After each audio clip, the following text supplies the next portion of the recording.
പ്രിയപ്പെട്ടവരെ, യേശുവിന്റെ നാമത്തിൽ നിങ്ങൾക്കെന്റെ ആശംസകൾ. ഈ സ്ഥലം കണ്ടോ? മനോഹരമായിട്ടുണ്ടല്ലേ? ഒരു വശത്ത് കടൽ, മറുവശത്തൊരു വലിയ പാലം, മറ്റൊരു വശത്തൊരു റെയിൽവേ പാലം. ഇത് ഒരു ചരിത്ര പ്രാധാന്യമുള്ള സ്ഥലമാണ്. തമിഴ്നാട്ടില് രാമേശ്വരം എന്നൊരു ദ്വീപുണ്ട്, കടലിലെ ദ്വീപ്. ആ ദ്വീപിലേക്ക് കടക്കാൻ വേണ്ടി ഉണ്ടാക്കിയ ഒരു പാലമാണിത്.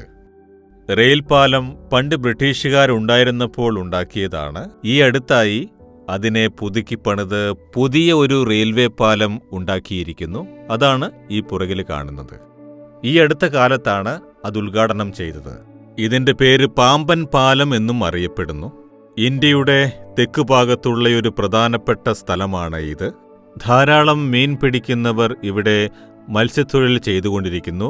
അതാണ് അവരുടെ ജീവിതത്തിന്റെ അടിസ്ഥാനം. ഇവിടെയാണ് നമ്മുടെ മുൻപുണ്ടായിരുന്ന രാഷ്ട്രപതി ശ്രീ അബ്ദുൾ കലാം ജനിച്ചു വളർന്ന സ്ഥലമാണ് ഈ രാമേശ്വരം. വളരെ പ്രാധാന്യമർഹിക്കുന്ന ഒരു സ്ഥലമാണ് ഇത്. ഇവിടെ നിന്ന് നിങ്ങളോട് സംസാരിക്കുന്നതിൽ ഞാൻ സന്തോഷിക്കുന്നു. ഇന്ന് ദൈവം തരുന്ന വാഗ്ദത്തം എന്താണെന്നറിയാമോ? 1 പത്രോസ് 4:7 പ്രാർത്ഥനയ്ക്ക് സുബോധമുള്ളവരായിരിപ്പിൻ. ഒരു കാര്യത്തിന് പറയാറില്ലേ, ജാഗ്രത, ശ്രദ്ധിക്കണം എന്ന് പറയാറില്ലേ? എന്താണ് അതിന്റെ അർത്ഥം? നിങ്ങൾ ഈ പാതയിൽ നടക്കുമ്പോൾ ജാഗ്രതയുള്ളവരായിരിപ്പിൻ, ശ്രദ്ധയോടെ നടക്കൂ, സൂക്ഷിക്കണം, അതിന് പ്രാധാന്യം കൊടുക്കണം, അലക്ഷ്യമാക്കി കളയരുത്, ജാഗ്രതയില്ലാതിരിക്കരുത് എന്നർത്ഥം. ഇവിടെ ദൈവം പറയുന്നു, പ്രാർത്ഥനയിൽ സുബോധമുള്ളവരായിരിപ്പിൻ. എന്തുകൊണ്ടാണെന്നറിയാമോ? എല്ലാറ്റിന്റെയും അവസാനം സമീപിച്ചിരിക്കുന്നു. അതായത് നാം ലോകാവസാനത്തിന്റെ വക്കിലേക്ക് കടന്നിരിക്കുന്നു. യേശുവിന്റെ വരവിലേക്ക് നാം പ്രവേശിച്ചിരിക്കുന്നു. വേഗം തന്നെ ഈ ലോകം അവസാനിച്ച് പുതിയ ഭൂമിയും പുതിയ ആകാശവും ഉണ്ടാകാൻ പോവുകയാണ്. അതുകൊണ്ട് പ്രാർത്ഥിക്കുമ്പോൾ സുബോധമുള്ളവരായിരിപ്പിൻ. അതിനെങ്ങനെയാണ് ജാഗ്രതയോടെ പ്രാർത്ഥിക്കേണ്ടത് എന്ന് വെച്ചാൽ, ഇടവിടാതെ പ്രാർത്ഥിക്കുവിൻ, എപ്പോഴും പ്രാർത്ഥനയിൽ ഉണർന്നിരിപ്പിൻ. ഇതുപോലെ എപ്പോഴും പ്രാർത്ഥിക്കുന്ന ഒരു ആത്മാവുള്ളവരായി നാം ഇരിക്കണം.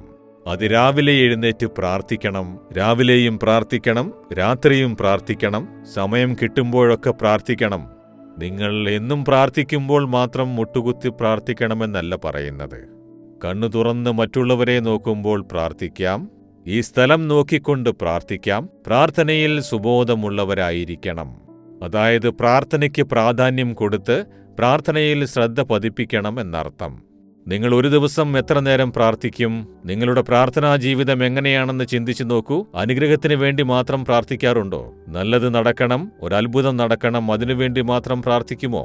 അത് സ്വാർത്ഥതയുള്ള പ്രാർത്ഥനയാണ്. അതുമാത്രം ചെയ്യരുത്. നാടിനു വേണ്ടി പ്രാർത്ഥിക്കണം, മറ്റുള്ളവർക്ക് വേണ്ടി പ്രാർത്ഥിക്കണം, ആത്മാക്കൾ രക്ഷിക്കപ്പെടാനായി പ്രാർത്ഥിക്കണം, ഭരണകർത്താക്കൾക്കായി പ്രാർത്ഥിക്കണം, നമുക്ക് ചുറ്റും നോക്കി ദുഷിച്ച കാര്യങ്ങൾ നടക്കാതിരിക്കുവാനായി പ്രാർത്ഥിക്കണം, ദൈവത്തിന്റെ മേധാവിത്വമുണ്ടാവാനായി പ്രാർത്ഥിക്കണം, പ്രാർത്ഥനയിൽ ജാഗരൂകരായിരിക്കണം എന്ന് നിങ്ങളെ സമർപ്പിക്കുമോ? കർത്താവേ, എല്ലാറ്റിനും അവസാനം സമീപമായിരിക്കുന്നു, ജാഗ്രതയോടെ പ്രാർത്ഥിക്കാനായി എന്നെ സമർപ്പിക്കുന്നു. എനിക്ക് പ്രാർത്ഥനയുടെ ആത്മാവിനെ തരയണമേ. ഞാൻ എപ്പോഴും പ്രാർത്ഥിച്ചുകൊണ്ടിരിക്കണം. ഇന്ന് ഞാൻ പ്രാർത്ഥിക്കുന്ന കാര്യത്തിൽ മാറ്റമുണ്ടാകും. എന്റെ വീട്ടിലും, ജോലി ചെയ്യുന്ന സ്ഥലത്തും, വസിക്കുന്ന സ്ഥലത്തും, ബിസിനസ് ചെയ്യുന്ന സ്ഥലത്തും, എല്ലായിടത്തും ആത്മീക മാറ്റമുണ്ടാവണം. രാജ്യത്ത് നന്മയുണ്ടാവണം.